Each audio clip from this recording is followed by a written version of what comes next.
오늘은 기도할 때 찾아오는 영적 시험에 대해 알아보겠습니다. 마태복음 4장 1절에서 12절을 보면 예수님이 40일을 밤낮으로 기도하신 후에 마귀에게 시험받는 내용이 있습니다. 이런 영적 시험은 하나님께 가까이 가려면 누구나 필수적으로 거쳐야 하는 일종의 관문과 같은 것입니다. 그래서 보통 사람들도 기도를 깊이 하면 예수님이 시험 받았듯이 여러 가지 영적 시험들을 받게 됩니다. 그런데 그 시험에 통과하는 사람들은 의외로 많지 않습니다. 왜냐하면 우리가 기도할 때 이런 시험이 찾아오면 어떻게 대처해야 하는지 잘 모르기 때문입니다. 그래서 이 영적 시험을 통과하기 위해서 어떻게 해야 하는지 그 답을 예수님의 세 가지 시험을 중심으로 하나씩 알아보도록 하겠습니다. 예수님은 40일을 금식한 후에 마귀로부터 내가 하나님의 아들이면 돌을 떡으로 만들어 먹으라는 첫 시험을 받았습니다. 만약 우리가 40일을 굶었다면 떡 하나만 주어도 아주 쉽게 유혹에 넘어갈 것입니다. 그러나 예수님의 경우는 다릅니다. 마귀는 누구보다 예수님을 잘 알고 있었습니다. 예수님이 하나님의 아들이라는 것과 돌을 떡으로 만들 수 있다는 것도 이미 알았기 때문에 떡으로 유혹하기보다는 내가 가진 능력을 보여서 하나님의 아들임을 증명하라고 유혹한 것입니다. 이렇게 시험은 그의 영적 수준에 따라 다르게 나옵니다. 그런데 그 첫 시험에서 예수님은 신명기 8장 3절에 나오는 사람이 떡으로만 살 것이 아니라 하나님의 말씀으로 살 것이다 는 말씀으로 마귀를 물리쳤습니다. 배고픔으로 죽음이 문턱에 있을지라도 육체의 굶주림보다 영혼의 굶주림을 채우는 것이 인간에게는 더 중요하다는 것을 가르쳐주고 있습니다. 여러분, 우리가 단지 배불리 먹으려고 사는 것입니까? 우리는 개, 돼지가 아닌 인간입니다. 인간은 육체 속에 영혼이 있고 그 영혼을 성장시키기 위해 이 땅에 온 것입니다. 그리고 영적 성장이 잘 되어야 하나님 곁으로 갈 수 있습니다. 그러려면 먼저 우리의 영혼이 하나님 말씀으로 채워져야 합니다. 하나님의 말씀을 먹지 않고는 영혼의 굶주림은 절대 채워지지 않습니다. 그러므로 항상 하나님의 말씀을 가까이 해야 하며 어떤 경우에도 하나님의 말씀이 잣대가 되어야 바르게 판단할 수 있을 것입니다. 또한 우리는 여기서 예수님이 돌을 떡으로 만드는 능력이 있음에도 불구하고 자신이 사사로운 이익을 위해서는 쓰지 않으셨다는 것을 알 수 있습니다. 이렇게 깨끗하고 순수한 마음이 영적 성장의 가장 기본적인 조건입니다. 보통 사람들은 자신의 이익을 위해서만 살면서 남들에게 자신이 가진 것을 자랑합니다. 그래서 교회에서조차 하나님의 이름을 높이는 척 하면서 실제로는 자신의 이름을 높이는 사람들이 많은 것입니다. 그러나 하나님은 우리 이름보다 하나님의 이름을 드러내기 원하십니다. 이것을 잘 아시는 예수님은 돌을 떡으로 만들 수 있는 능력이 있음에도 자신을 위해 쓰지도 않았고 그 능력을 써서 자신이 하나님의 아들임을 드러내지도 않으셨습니다. 이렇게 참된 하나님의 자녀는 예수님처럼 자기 능력을 사사로이 쓰지 않습니다. 또 그것으로 자신의 이름을 높이려고도 하지 않습니다. 그러니 예수님은 마귀의 유혹에 넘어갈 이유가 전혀 없었던 것입니다.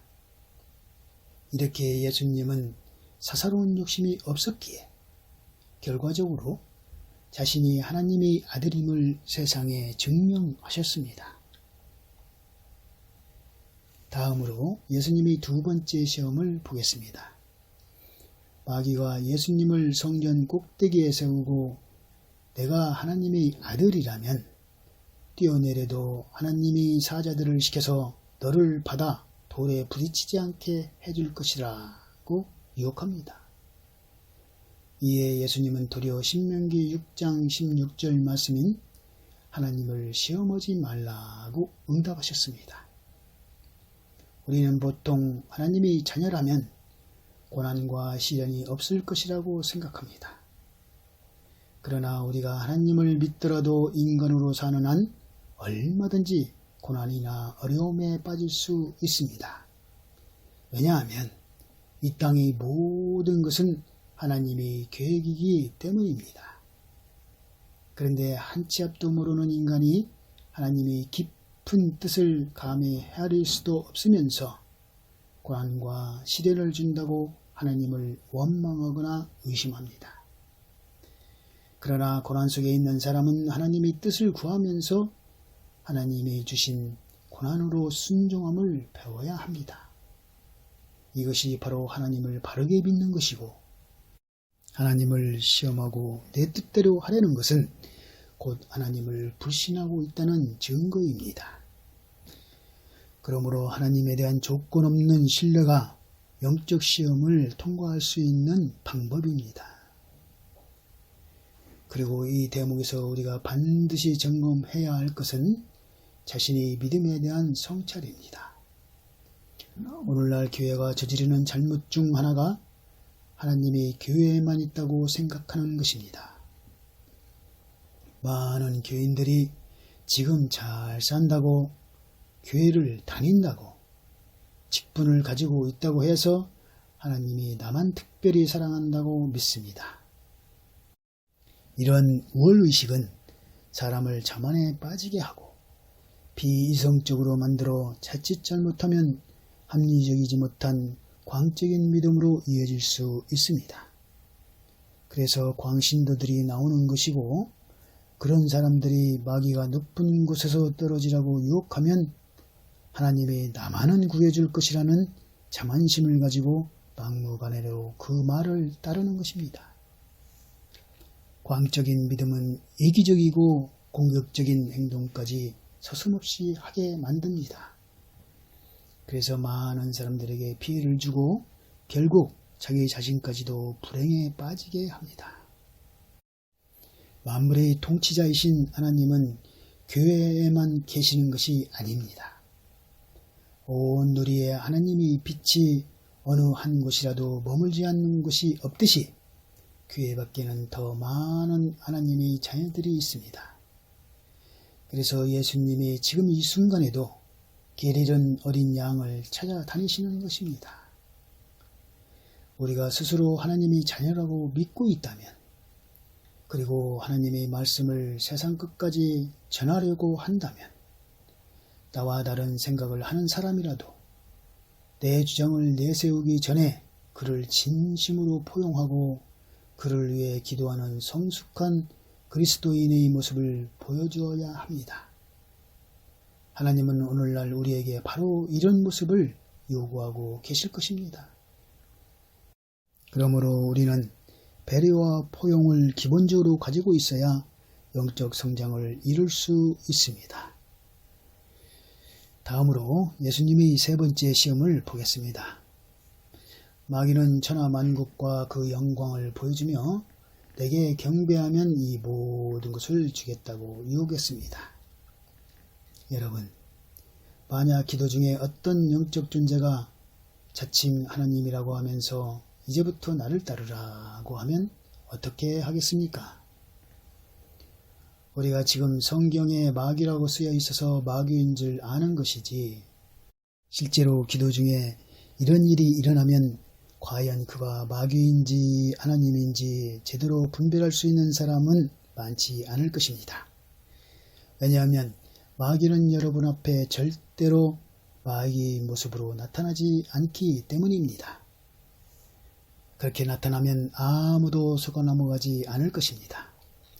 여러분, 사기꾼이 내가 사기꾼이요 하면서 사기치는 거 보셨습니까?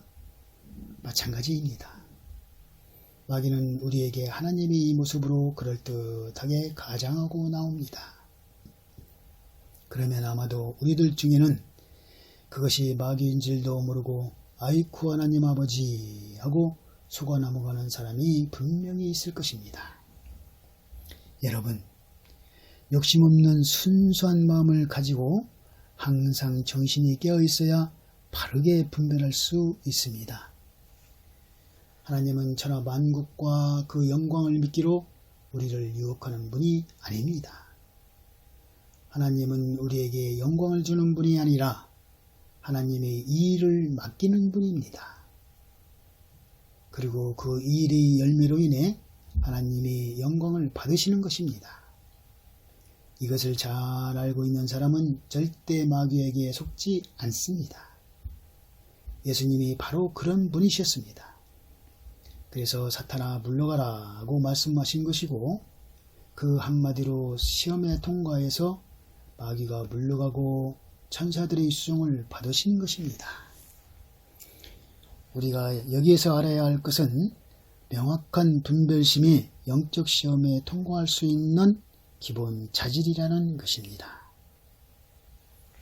예수님은 이 세 번째 시험에서 어떤 경우에도 세상적인 욕심에 흔들리지 않는 마음의 중심을 우리에게 보여주고 계십니다. 오늘날 우리는 명예욕, 금전욕에 사로잡혀 가장 중요한 것을 잊고 있습니다. 그것은 바로 우리의 영혼을 성장시켜서 하나님 곁으로 가는 것입니다.